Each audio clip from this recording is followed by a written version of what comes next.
फिर से एक बार, तीसरी बार नरेंद्र मोदी जी के हाथ में देना है, फिर से प्रधानमंत्री बनाना है। लेकिन क्या इस बारी भारतीय जनता पार्टी को मेहनत ज्यादा करनी पड़ रही है? आपकी रैलियां भी ज्यादा हैं, प्रधानमंत्री के कार्यक्रम भी ज्यादा हैं, आपके रोड शो भी ज्यादा हैं, प्रधानमंत्री के भी ज्यादा हैं, इसके पीछे कारण? ज्यादा नहीं है, हर बार जितने ही है, और आपको जो दिख रहा है उसका एक अलग कारण है। हम इस बार बंगाल, उड़ीसा, तेलंगाना, आंध्र प्रदेश, तमिलनाडु और केरल, जो भारतीय जनता पार्टी के लिए विजय की दृष्टि से थोड़े अनछुए क्षेत्र थे, वहां पर इस बार हमें सफलता मिल रही। तो स्वाभाविक रूप से जब क्षेत्र बड़ा होता है तो रीच भी बढ़ानी पड़ती है।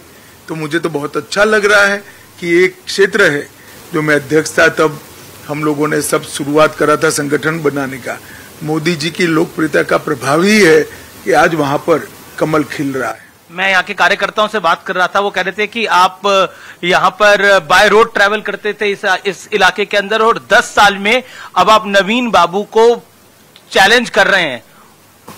देखिए, मैंने 14 से 19 में उड़ीसा के 15 जिले बाय रोड और होटल में रहे बगैर कार्यकर्ताओं के साथ बिताए। मैं कई बार आया हूँ एक मजबूत नींव के आधार पर, और मोदी जी की जो लोकप्रियता है वो लोकप्रियता को एनकैश कर पाए, इस प्रकार का संगठन बाद में नड्डा जी ने टेक ओवर किया जी।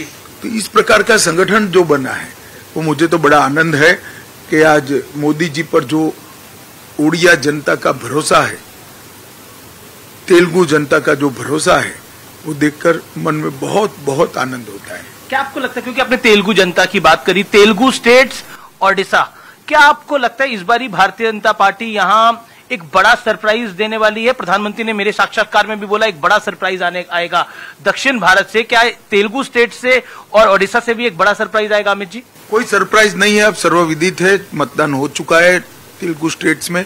आंध्र प्रदेश में हमारी एनडीए की सरकार बनने जा रही है। उड़ीसा में भी हम पूर्ण बहुमत के साथ सरकार बनाएंगे, इसमें कोई किंतु परंतु नहीं है। और 17 सीटें लोकसभा की भारतीय जनता पार्टी जीत रही है जी। पहले कुछ चरणों में मतदान कम हुआ, 5 चरण अब लगभग समाप्त हो गए हैं, मतदान थोड़ा कम दिख रहा है। क्या उसका इंपैक्ट पड़ेगा? क्योंकि एक नैरेटिव बिल्डिंग हुई, उसका नुकसान भारतीय जनता पार्टी को पहुंच रहा है, ऐसा विपक्ष कह रहा है। नुकसान वगैरह तो कोई नहीं पहुंचता है। शुरुआत में मैं भी चिंतित था जी, जब इसको दूर से देखते थे। जब मेरा चुनाव पैक हुआ जी, मेरे खुद की कॉन्स्टिट्यूएंसी का, तब मालूम पड़ा कि कांग्रेस का वोटर निकल ही नहीं रहा है। लो मतदान का अगर कोई एक कारण है तो इंडी अलायंस के समर्थक में घोर निराशा है। वो मानकर चल रहे हैं मोदी जी प्रधानमंत्री बनने जा रहे हैं।